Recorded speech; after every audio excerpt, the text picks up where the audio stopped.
El Señor esté con ustedes. Y con su espíritu. Del Santo Evangelio según San Mateo. Gloria a ti, Señor. En aquel tiempo Jesús dijo a sus discípulos: No todo el que me diga Señor, Señor, entrará en el reino de los cielos, sino el que cumpla la voluntad de mi Padre que está en los cielos.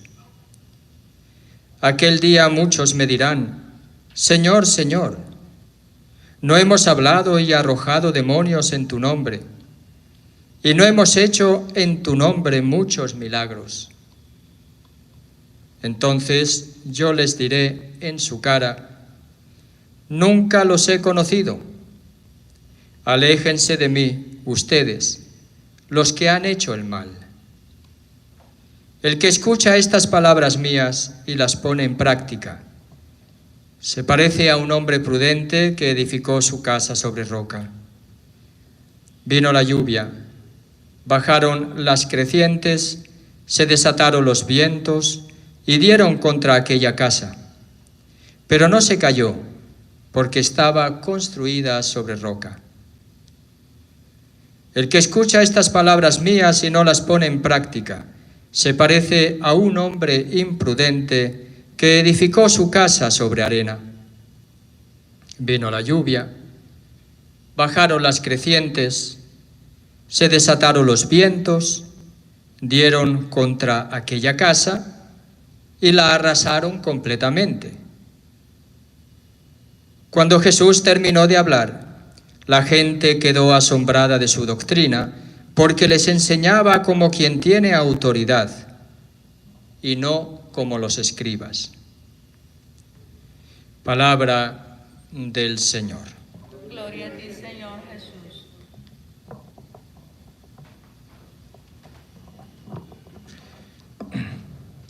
Muchas veces nosotros vamos en busca de fenómenos extraordinarios como expulsión de demonios y milagros.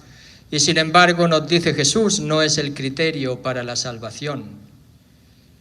El criterio para la salvación es escuchar su palabra y ponerla en práctica.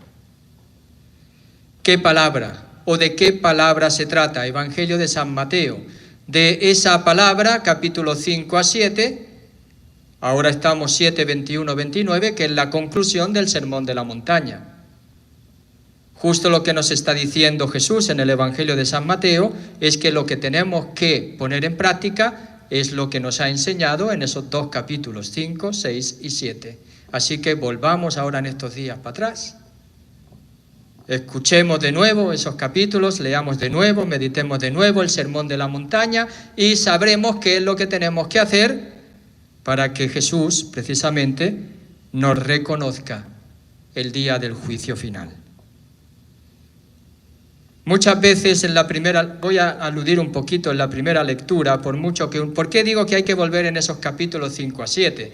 Porque a veces pensamos, y es cierto que la predicación es necesaria, y es cierto que hay que anunciar el Evangelio, y es cierto que si no hay predicación no hay fe, pero la predicación tiene que ser fecundada por la gracia de Dios.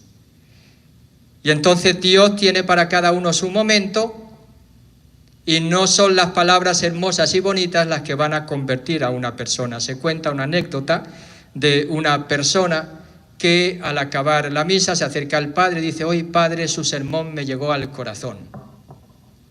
Dice: sí, dice, ¿y qué es lo que más le ha llegado al corazón?, le pregunta el padre. Dice, padre, yo la verdad no sé muy bien lo que usted ha dicho.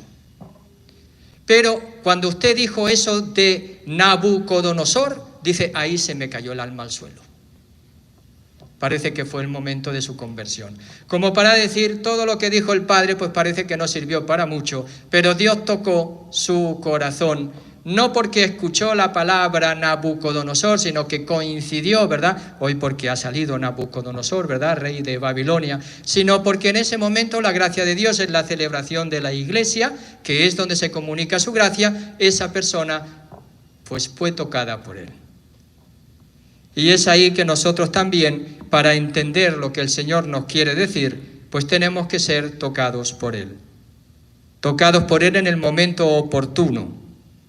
tocados por Él, no porque nosotros buscamos milagros o poco buscamos fenómenos, repito, extraordinarios, expulsión de demonios, exorcismos y no sé qué cuántas cosas más. Y entonces parece como que vamos detrás de esas cosas y que las personas tienen autoridad en lo que dice si hacen esas cosas.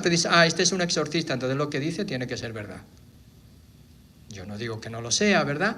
Pero no ese es el criterio. No ese es el criterio que Jesús nos propone para ser aceptados por el Padre Dios. Es que este hace muchos milagros, entonces lo que dice tiene que ser verdad.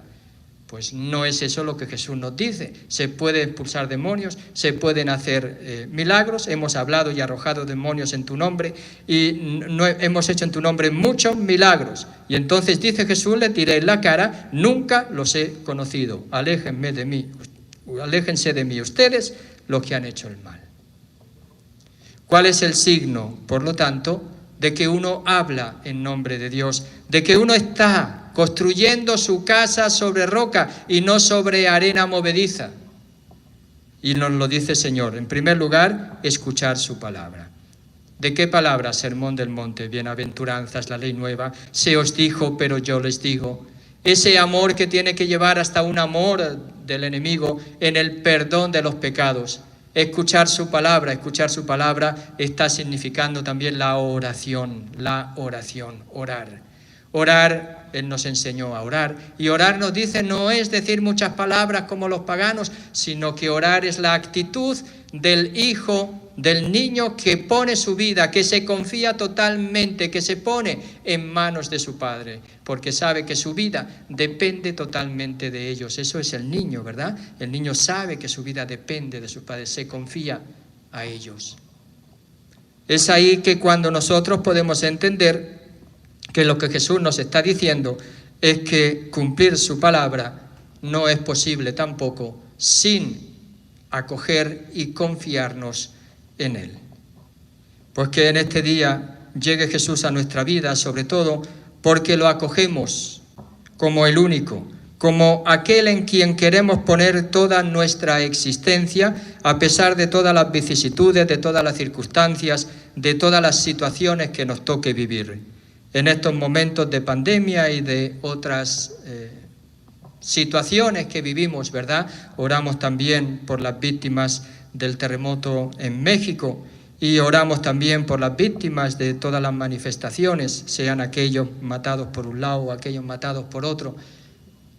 La violencia siempre será un fracaso para el ser humano y sobre todo también en este día le pedimos a Dios, dejando nuestra vida en sus manos, que nosotros sepamos también cumplir su palabra, que nosotros sepamos hacer su voluntad, que nosotros construyamos nuestra casa en el edificio de la única roca que es Cristo.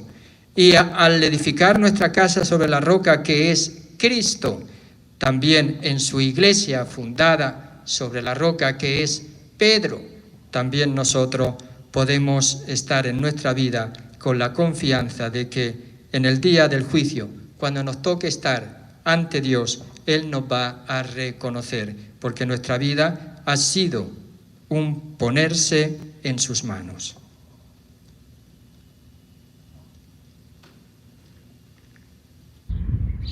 Hola, si te ha gustado y crees que puede ayudar este vídeo a otras personas, no te olvides de compartirlo y si no estás registrado, de registrarte en nuestra página de YouTube.